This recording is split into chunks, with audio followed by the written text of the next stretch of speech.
Born September 12, 1969, Lachelle Marie Laws, better known by her stage name Boss, was a dope-ass female gangsta rapper from Detroit. She lived in New York for a short time before moving to LA with her family, mother, father, and two sisters. Her move to Los Angeles solidified a record deal for her after she met producer DJ Quick, who stuck her on a track with AMG called My Sista Is a Bitch. Her vocals and lyrical prowess held her down as Boss. The acronym, Bitches on Some Shit, was the name of a two-woman group, which included her DJ Irene D. Moore. Having left Detroit for Southside Los Angeles in 1990, she encountered its squalid side, derelict hotels, feudal gangs, dealing and hustling. Prior to them securing a record deal, they lived in poor circumstances, selling drugs, sleeping on benches, and living in low-rent hotels. Her parents were unaware of the lifestyle she was leading. Russell Simmons liked the track and promptly signed her to Def Jam West, making her the sub-label's first female rapper, and released their most popular, and to some, the only song most people know, Deeper. They later debuted their only album, Born Gangstas, in May 1993 and sold close to 400,000 copies, with Nicki D following as the second. Boss toured with Dr. Dre, Onyx, and Run DMC in 1993. In 1994, Laws was interviewed by a reporter from the Wall Street Journal who revealed that she grew up in a middle-class neighborhood on the West Side, Detroit, studied ballet and piano, and attended Catholic private school, where she was a cheerleader, before majoring in business for 2 years at Oakland University. Laws had never attempted to disguise the truth of her upbringing.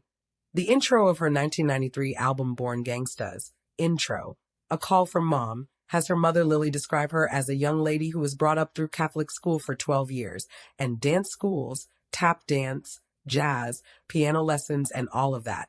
Plus, you went to college for 3 years.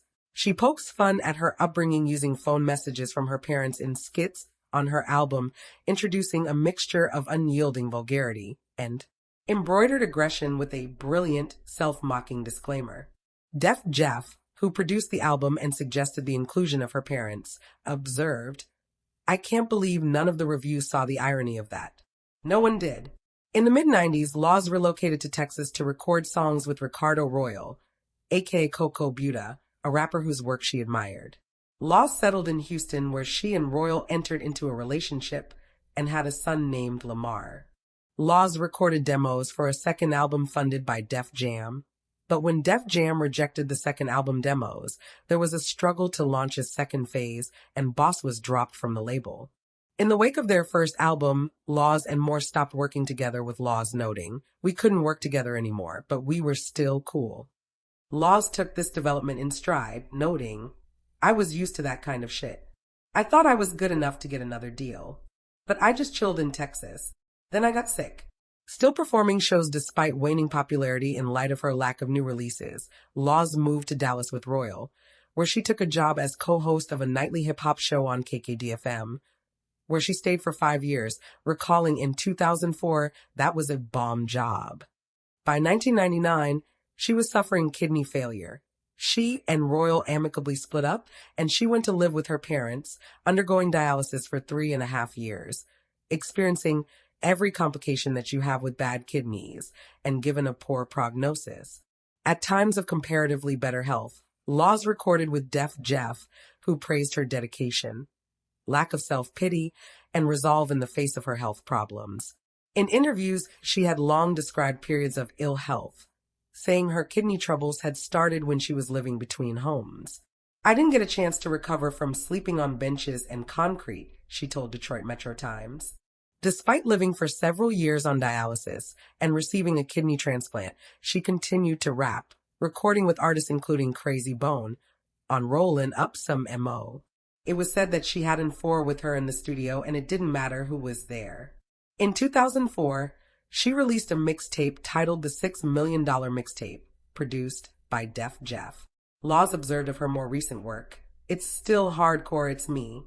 I've been through so much. I try to put a message in there, but it's not preachy shit." Def Jeff claimed to have shopped Laws to almost every major and indie label and met with resistance. "People are always asking about how she looks, what her age is. It's never about the music. I'll work with Boss when she's 45 years old. She gave me a new perspective on women. It was revealed in May 2011 that Laws was in need of a kidney due to her suffering from renal disease. Laws reached out to the Facebook community for a potential donor, but none were found. In 2017, Laws suffered from a major stroke and seizure, and on January 31st, 2021, a GoFundMe was set up to raise $15,000 for a recommended medical procedure. By February 17th, the NME reported it had reached $2,215. By March 3rd, it had reached $16,314. Laws died at a hospital of kidney failure in Southfield, Michigan on March 11th, 2024, at the age of 54.